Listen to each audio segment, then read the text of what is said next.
Olá, galerinha do quinto ano, como vão vocês? Eu espero aí que todos estejam bem.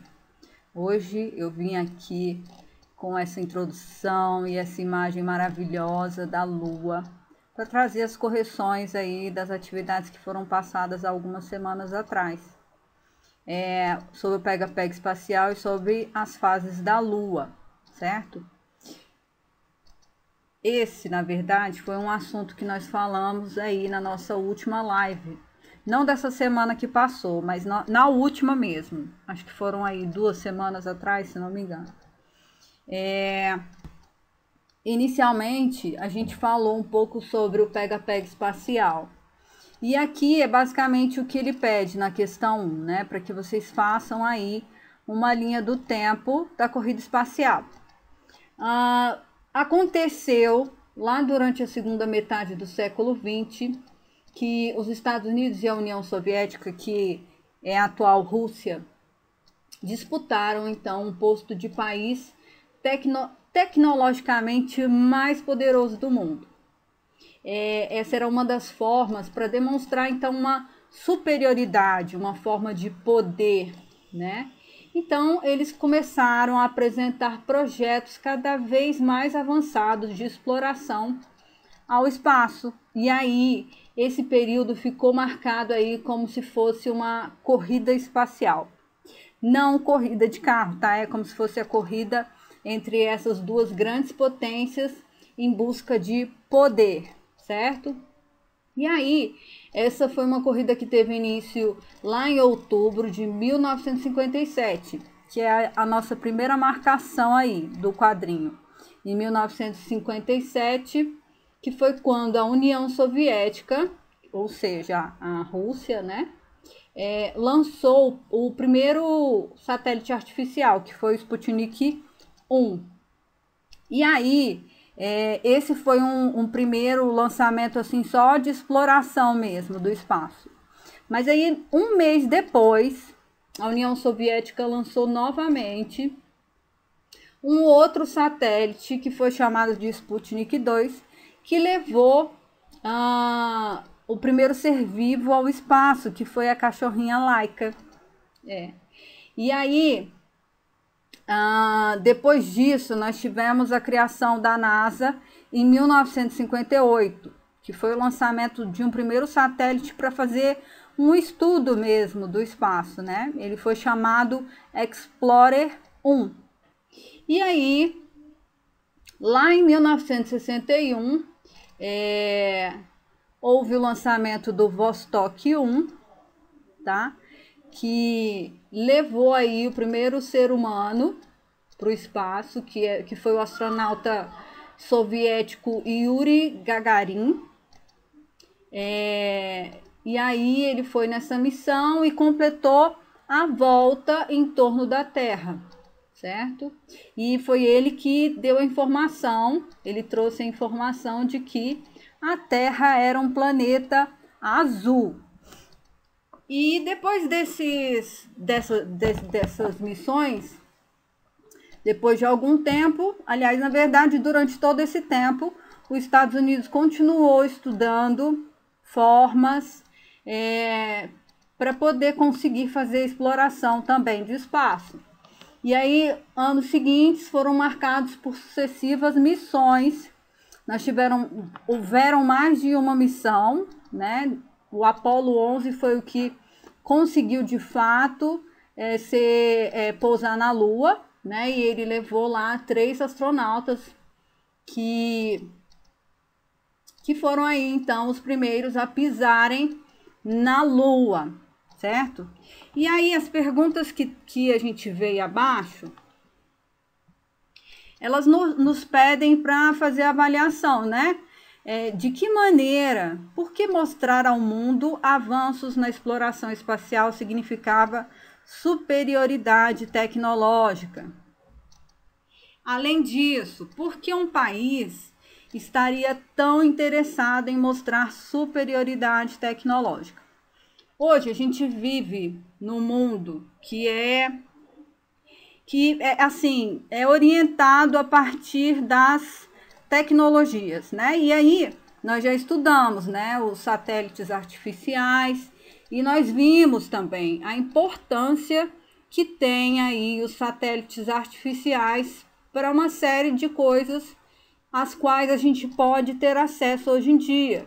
Então, é graças aos satélites artificiais que nós podemos, né, ter o sinal aí para ver a TV, o sinal da internet, o sinal do GPS, né, graças aos satélites que hoje a gente consegue ter um Google Maps, e que a gente pode chegar em qualquer lugar a partir desse GPS. É graças aos satélites que é possível verificar questões climáticas, questões ambientais, inclusive, né, com relação à questão do desmatamento. Então, hoje as tecnologias, elas são fundamentais para uma série de questões básicas, assim, que viraram questões básicas da nossa vida, né? Então, naquele momento, para os Estados Unidos e para a Rússia, ter esse avanço e essa conquista do espaço significava mesmo uma forma de poder, né? É como se eu estou à frente, consigo explorar este espaço, né? E por isso estou à frente, porque tenho mais tecnologia, porque consigo compreender formas de explorar isso para trazer benefícios, né? De diferentes formas. Então, eu acho que nesse sentido é que há uma busca aí incessante dessa exploração desse espaço, né? No sentido de conseguir cada vez mais extrair possibilidades que possam trazer novas formas, novas tecnologias, novas possibilidades aí de trazer novas formas de tecnologias para as nossas vidas, né? De otimizar a nossa vida mesmo. Então é isso. E aí depois nós temos lá na página 200 uma tirinha aí com o Cebolinha tirando a foto da Mônica no primeiro quadrinho, onde tem ao fundo a lua cheia. E no segundo quadrinho nós temos o Cebolinha tirando a foto da Mônica, só que com a lua minguante ao lado, certo? Então, que a propósito tem duas estrelinhas ali que parecem mais um sorriso, né?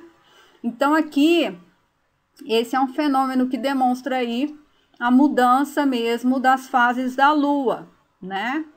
E aí ele traz no primeiro quadrinho a lua cheia, que está ao fundo, e no segundo quadrinho a lua minguante, que parece ali um sorriso, certo? Aqui novamente nós temos as fases da lua, né? Eu coloquei ali um solzinho que na verdade não tem no livro de vocês, mas foi só representativo para ficar mais fácil para a gente compreender. E aí vocês teriam então que pintar aí e fazer a demonstração de como são as mudanças das fases da lua, certo?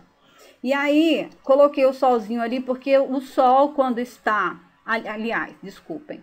A lua, quando está entre o sol e a terra, ela fica coberta ali, né? Então, aqui, quando nós estamos da terra, nós não conseguimos visualizar a lua, né? Porque o sol ilumina somente a parte de trás da terra. E aí, se vocês quiserem dar uma olhada novamente naquela aula onde eu explico um pouquinho sobre as fases da lua, esse seria um momento ótimo para você fazer aí um reforço desse conteúdo. E aí, então, nesse primeiro momento, onde a lua está entre a terra e o sol, e ela está toda pintadinha, nós temos a lua nova, certo?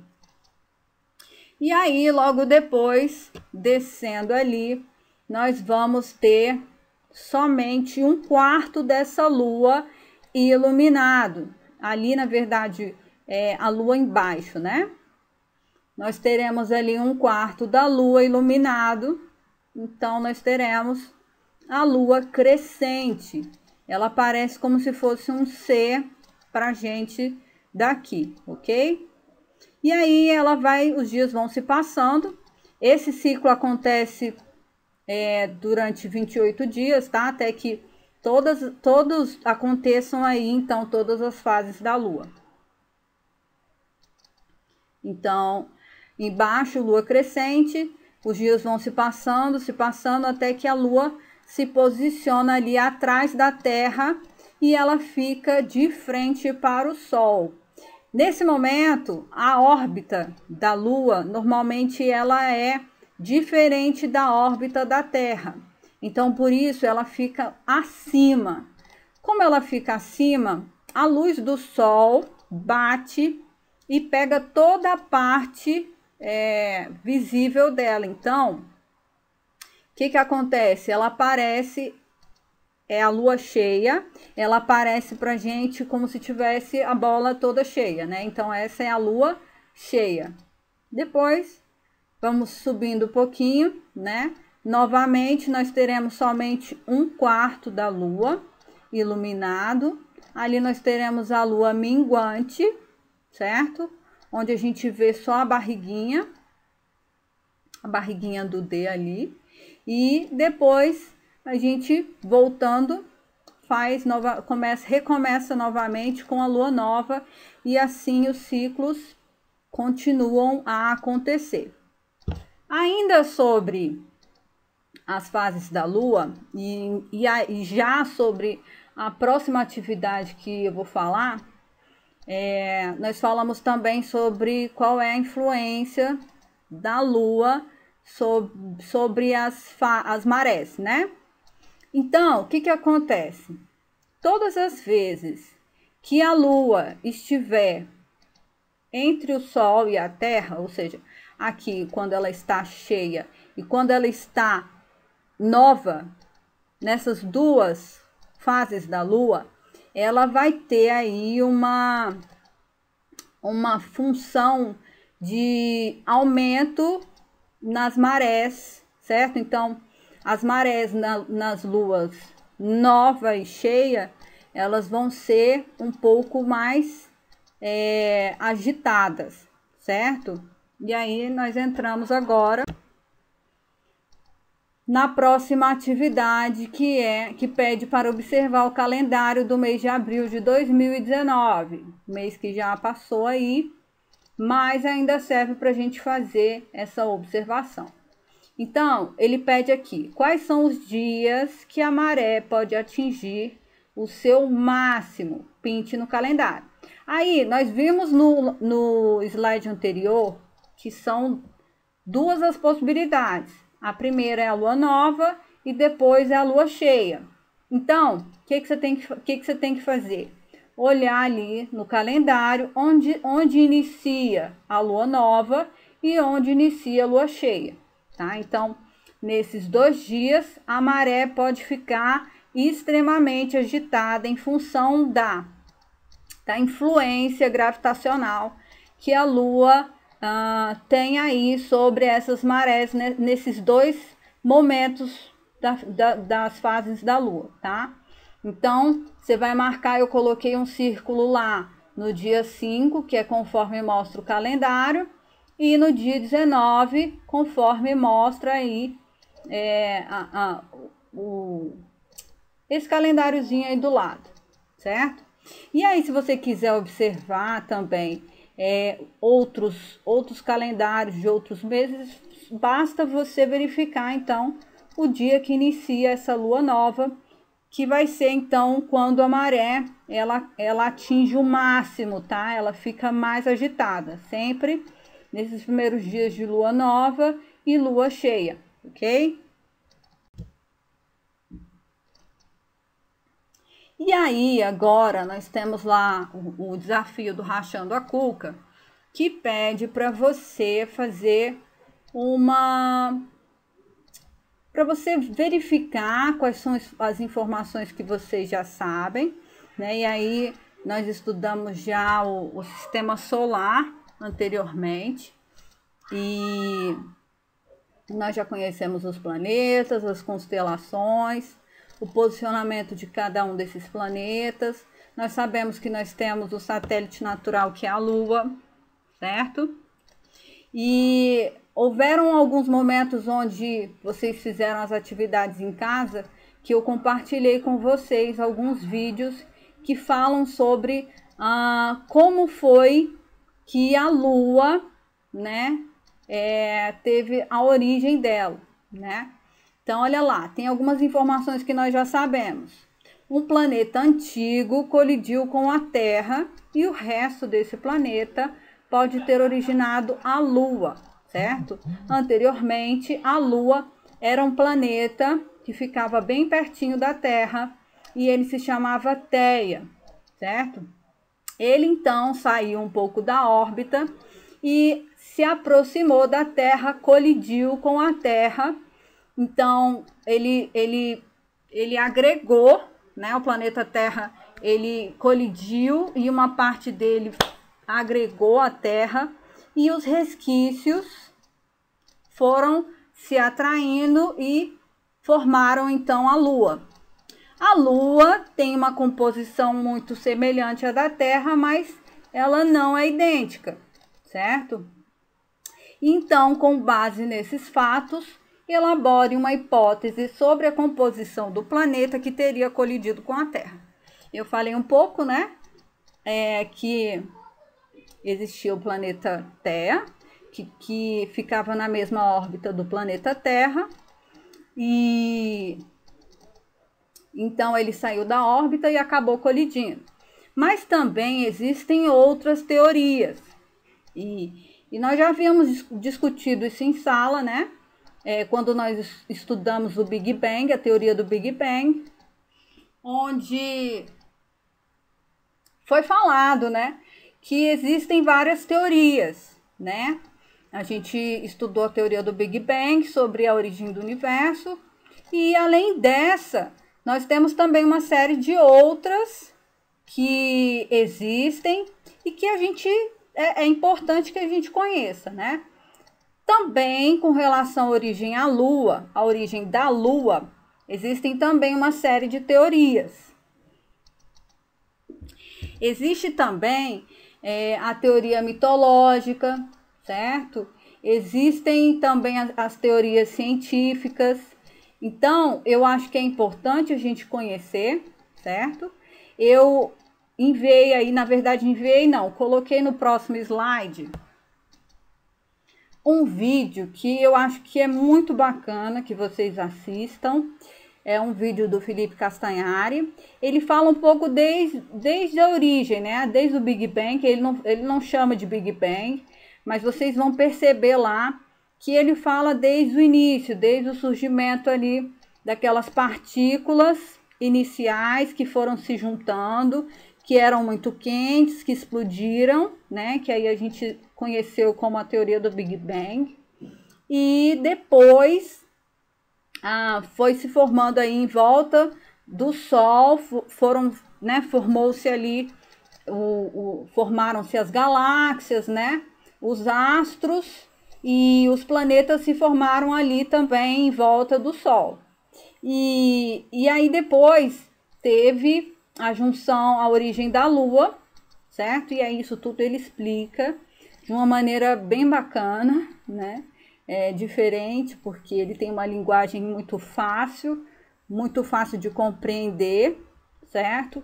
Então eu aconselho que vocês assistam, vai ajudar vocês na revisão do conteúdo, já que ele vai trazer uma série de informações que nós aqui já trouxemos também. Ele fala sobre a influência da Lua nas marés, e aí vai falar uma série de coisas que são importantes. Então, eu recomendo que vocês assistam para que possam responder essa questão, que na verdade vai chegar para vocês aí, para que vocês façam. E eu acho que tudo que a gente está falando aqui e esse vídeo vão dar um bom suporte para que você consiga responder aí com as suas palavras, muito inteligente, da forma como você essa questão que está pedindo aí para você falar um pouco sobre a origem da Lua, certo? E aí, a atividade proposta é da página 202 e 203, lá no livro do módulo 1. Na página 202, você vai... tem um espacinho lá para que você tente fazer um pouco do levantamento do conteúdo que foi estudado. Isso a gente vai voltar para rever, porque nós vamos fazer uma brincadeira com a revisão dos conteúdos. Então, é importante que você faça aí essa revisão para a gente poder, para que vocês sejam bem-sucedidos aí durante a brincadeira, certo? Eu vou explicar melhor no momento da live, certo? Para que fiquemos todos preparados para que tudo dê certo. E lá na página 203, nós faremos uma atividade sobre a representação das constelações que estão presentes na nossa bandeira nacional, ok? Então, eu já tinha falado um pouquinho na live anterior, mas eu não cheguei a passar o vídeo que eu vou passar, que provavelmente vocês já terão assistido, nesse momento que estiver assistindo essa aula, lá na live. E vou explicar para vocês qual vai ser a atividade que vocês vão fazer a partir desse vídeo, ok? Então, é isso. Eu espero aí que vocês tenham bons momentos de revisão desse conteúdo. E eu espero vocês na próxima aula. Até mais, galerinha!